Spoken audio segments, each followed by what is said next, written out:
Hello everyone. Today's I read in class 11 history chapter 1. Chapter name is From the Beginning of Time. Uh, in this section we will read about two things relating to the early societies. The first is about the this chapter from the beginning of human existence and from the remote past. Millions of years ago you will learn how humans first emerged in Africa and how archaeologists have studied this early past history from remains of bones and stone tools. That time archaeologists have made attempts to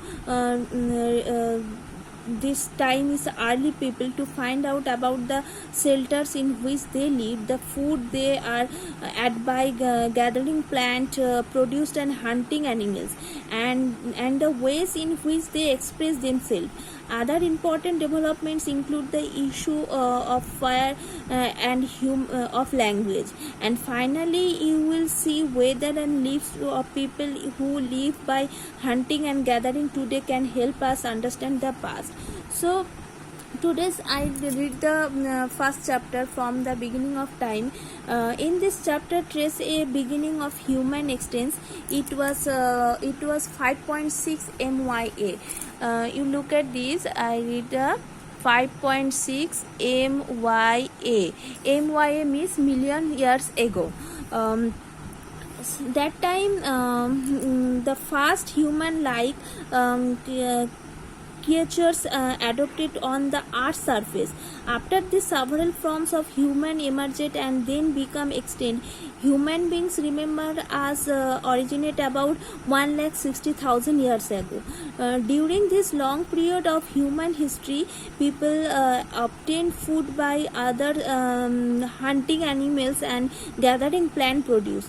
They also learned how to make stone tools and to communicated with each other.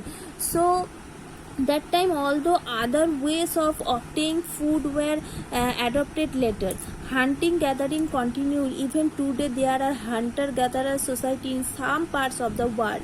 So this makes us wonder whether the lifestyle of present day hunter gatherers can tell us anything about the past.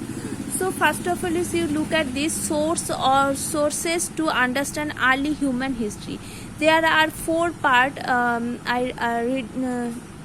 Write the four part. First of all is human fossils, second is cave paintings, and third is act of creation by God, and fourth is stone tools. This time discoveries of human fossils, stone tools, and cave painting helps us to understand early human history. Each of these discoveries has a history of its town. So first of all is fossils. What is fossils? Fossils are the remains or impression of a very old human which have turned into stone. These are often embedded in rock and thus preserved for millions of years. And next is stone tools. Stone tools made and used by early humans are available in various parts of Africa and Europe. Stone tools such as pebbles, sharp stones, stone blades, etc. were used for various purposes in early human life. And then is cave painting. Cave painting found on the walls of the caves in Europe and Africa are helping us to understand early human history. And next is act of creation by God. Most scholars refuse to accept that these objects were the remains of early humans, and because according the Old Testament of Bible, human origin was an act of creation by God.